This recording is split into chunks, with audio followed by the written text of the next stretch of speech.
Hola, muy buenos días, bendiciones en nombre del Señor, querida familia, amigos, conocidos, hermanos en Cristo Jesús. Alisten su tacita de café, miren, yo ya tengo la mía. Que el tema de hoy está buenísimo. Hoy vamos a compartir sobre por qué creemos que los santos ruegan por nosotros. Sí, ¿por qué creemos que los santos ruegan por nosotros? Así que vamos a empezar con el libro de Apocalipsis, en el capítulo 6, versículo 9, donde dice: Cuando abrió el quinto sello, divisé debajo del altar las almas de los que fueron degollados a causa de la palabra de Dios y del testimonio que les correspondía dar. Se pusieron a gritar con voz muy fuerte: Santo y justo Señor, ¿hasta cuándo vas a esperar a hacer justicia y tomar venganza por nuestra sangre a los habitantes de la tierra? Entonces se les dio a cada uno un vestido blanco. Aquí podemos ver que están muertos a causa de la palabra de Dios, que fueron mártires por Jesucristo y que son santos porque ya recibieron un vestido blanco. Lo blanco es símbolo de santidad, es símbolo de gracia de Dios. Por eso nosotros los llamamos santos. Dice, se les dio a cada uno un vestido blanco y se les dijo que esperaran todavía un poco. O sea que aquí la palabra de Dios nos dice que hay que esperar un poco porque todavía no ha llegado el fin del mundo. No han muerto todos hasta que se complete el número. Pero ojo, ya están muertos. Sin embargo, ellos están hablando ante la presencia del Señor, de Dios, pidiendo justicia. Pero el secreto es que ya se les dio el vestido blanco, porque ya alcanzaron la santidad. Ahora vamos a leer Romanos 14:17. Dice: De hecho, ninguno de nosotros vive para sí mismo, y ninguno muere para sí mismo. Si vivimos, vivimos para el Señor, y si morimos, morimos para el Señor.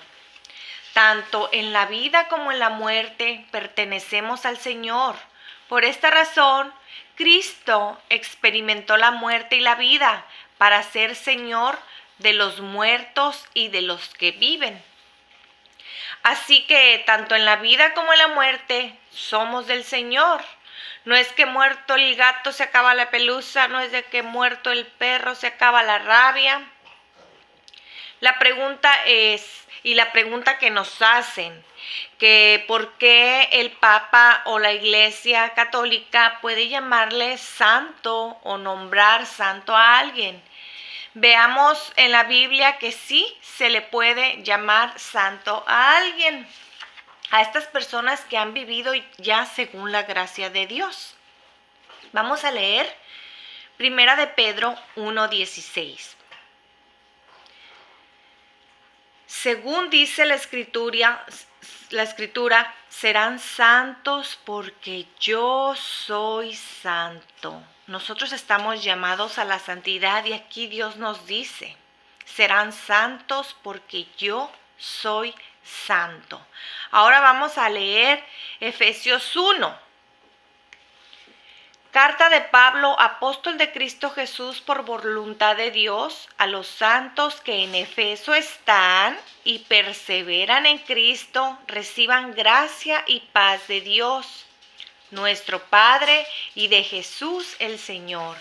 Aquí vemos que Pablo se atreve a llamar santos a los que todavía están vivos en ese tiempo. Y eso que todavía están propensos al pecado, como nosotros. ¿No podemos llamar santos a aquellos que murieron en gracia de Dios? Que nosotros vimos que tuvieron una vida santa, una vida de servicio, una vida de amor. Ahora vamos a leer Filipenses 1. Carta de Pablo y Timoteo, siervos de Cristo Jesús, a los filipenses. A todos ustedes, con sus obispos, sus diáconos, que en Cristo Jesús son santos. O sea que aquí dice que si estamos unidos al santo de los santos, nosotros también llegamos a ser santos. Y la llamada es a la santidad. Ahora vamos a leer Colosenses 1. De Pablo, apóstol de Cristo Jesús, por voluntad de Dios, y del hermano Timoteo, a los santos y creyentes que viven en Colosa. Aquí vemos que vuelven a llamar santos a las personas vivas. No es un invento de la iglesia, está escrito en las Sagradas Escrituras. Ahora veamos donde Dios exalta a estas personas a través de su palabra. Habla en su Biblia en Hebreos 11:1. Nos habla de los héroes de la fe. La fe es como aferrarse a lo que se espera. Es la certeza de cosas que no se pueden ver. Esto mismo es lo que recordamos en nuestros antepasados. Por la fe creemos que las etapas de la creación fueron dispuestas por la palabra de Dios y entendemos que el mundo visible tiene su origen en lo que no se palpa. Por la fe de Abel, su sacrificio fue mejor que el de su hermano Caín. Aquí vemos que si tenemos fe, la fe viene por la palabra de Dios, que creemos que hizo el cielo, la tierra, lo visible y lo invisible. Y vemos cómo exalta a Abel por encima de Caín. Y dice, por eso fue considerado justo, como Dios lo dio a entender aprobando sus ofrendas. Por eso nosotros los católicos llamamos santos y justos por la fe. Y dice, y aún después de muerto, por su fe sigue clamando. En otras traducciones de la palabra de Dios dice que aunque muerto sigue hablando. Pero nuestros hermanitos separados dicen que muerto el gato se acaba la pelusa, que muerto el perro se acaba la rabia, y aquí en la palabra de Dios vemos que no. Por su fe también Enoc fue trasladado al cielo en vez de morir. Y los hombres no volvieron a verlo, porque Dios se lo había llevado antes de que fuera arrebatado al cielo. Se nos dice que había agradado a Dios, pero sin la fe es imposible agradarle. Esos son los santos que tienen testimonio de haber agradado a Dios. Y por eso nosotros los llamamos santos. Lo dice la Biblia, no son inventos. Pero como no la leemos, nuestros hermanitos separados dicen que la Iglesia Católica inventa. Pues no, aquí ya vemos que no. Dice, pues nadie se acerca a Dios si antes no cree que existe y que recompensa a los que lo buscan. Por la fe, Noé escuchó el anuncio de acontecimientos que no se podían anticipar y construyó el arca en que iba a salvarse con su familia. La fe de Noé condenaba a sus contemporáneos y por ella alcanzó la verdadera rectitud, fruto de la fe. Por la fe, Abraham, llamado por Dios, obedeció la orden de salir para un país que recibiría en herencia y partió sin saber a dónde iba. Y así vemos cómo Dios exalta a muchos hombres por su fe. Podríamos seguir leyendo, pero usted puede acabarlo de leer en casita.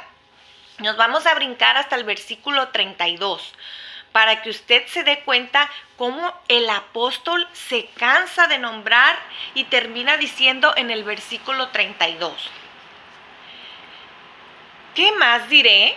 Me faltaría tiempo para hablar de Gedeón, Barak, Sansón, Jefté, David, lo mismo que de Samuel y de los profetas. Entonces, los santos son un modelo para nosotros. Veamos ahora en Hebreos 6:12. No se vuelvan flojos, sino más bien imiten a aquellos que por su fe y constancia siguieron al fin lo prometido. El que tenga ojos que vea, el que tenga oídos que escuche. Que los santos pueden rogar por nosotros, sí. Que sus oraciones las escucha Dios, sí. Ahora vamos a leer en Apocalipsis 5:7, donde dice, ya me está dando mucho el sol. El Cordero se adelantó y tomó el libro de la mano derecha del que está sentado en el trono. Cuando lo tomó, los 4 seres vivientes se postraron ante el Cordero. Lo mismo hicieron los 24 ancianos, que tenían en sus manos arpas y copas de oro llenas de perfumes. Y escuche, que son las oraciones de los santos. ¿Ya ve? Dice que los 4 seres vivientes se postraron ante el Cordero. Lo mismo hicieron los 24 ancianos, que tenían en sus manos arpas y copas de oro llenas de perfumes, que son las oraciones de los santos. Entonces, ¿cómo es que los que ya murieron no pueden llevar las oraciones de nosotros a Dios? Esos santos que San Pablo nombra en Efesios 1, en Colosenses 1, en Filipenses 1 y en Romanos 7. Entonces vemos que sí pueden llevar nuestras oraciones ante Dios. Y nos preguntan que por qué decimos que los santos pueden hacer milagros. Ahora vamos a leer en Segunda de Reyes 13:20. Aquí vamos a ver un santo ya muerto haciendo milagros. Dice, Eliseo murió y lo sepultaron. Poco después, un destacamento de moabitas hizo una incursión, como acostumbraban a hacer cada año al comienzo del año. Resulta que en ese momento unas personas estaban sepultando a un difunto cuando divisaron a los moabitas. Deprisa tiraron el cadáver al sepulcro de Eliseo y se pusieron a salvo. Pero el hombre, al tocar los huesos de Eliseo, cobró vida y se puso de pie. Aquí vemos un muerto recibiendo un milagro de Dios en favor de Eliseo. Veamos ahora Hechos 19:11. Dios obraba prodigios extraordinarios por las manos de Pablo, hasta tal punto que ponían a los enfermos pañuelos o ropas que él había usado y mejoraban. También salían de ellos los espíritus malos. O sea que aquí nos dice que cuando Pablo no estaba, tomaban sus ropas para hacer milagros. Los milagros los hacía Dios por medio de Pablo. Así que la Virgen María con mayor razón, porque dice en Lucas 1:35, contestó el ángel, el Espíritu Santo descenderá sobre ti y el poder del Altísimo te cubrirá con su sombra. Aquí vemos que en María hay un poder y que puede rogar por nosotros, porque eso no prohíbe la Biblia. Y ese rogar en el sentido bíblico no significa ser mediador, porque si el pastor de los hermanos separados puede rogar por los enfermos, puede rogar por sus feligreses, puede rogar por ustedes, ¿por qué la Virgen María no? Ellos dicen que la Virgen María es como cualquier persona. Yo pregunto, ¿cuántas Marías hay en el mundo? Muchas, ¿verdad? ¿Cuántas Marías han dado a luz un hijo? Muchas, ¿verdad? Pero a Jesucristo, solo una. ¿Ya ve que no es cualquier persona? Es una persona especial, es una persona elegida por Dios, es una persona llena de gracia.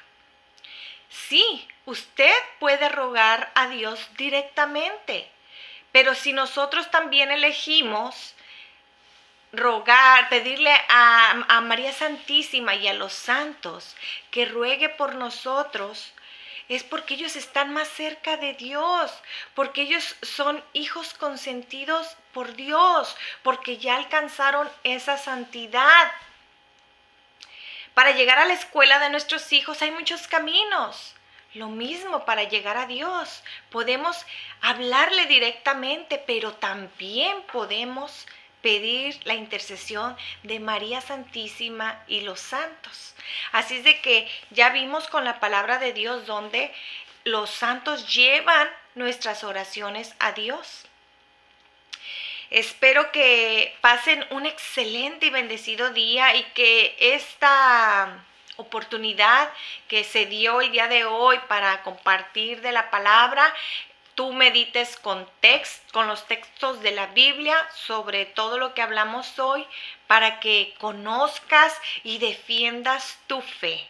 Porque muchas veces no sabemos qué contestar. Pues aquí te doy citas de la palabra de Dios para que la pongas en práctica, para que la leas, para que la repitas una y otra vez y para que sepas que lo que nosotros practicamos, lo que enseña la Iglesia Católica, está en la palabra de Dios. Lo que pasa es que no la leemos y ese es un gran problema. Bueno, pues cuídate y que pases un excelente y bendecido día.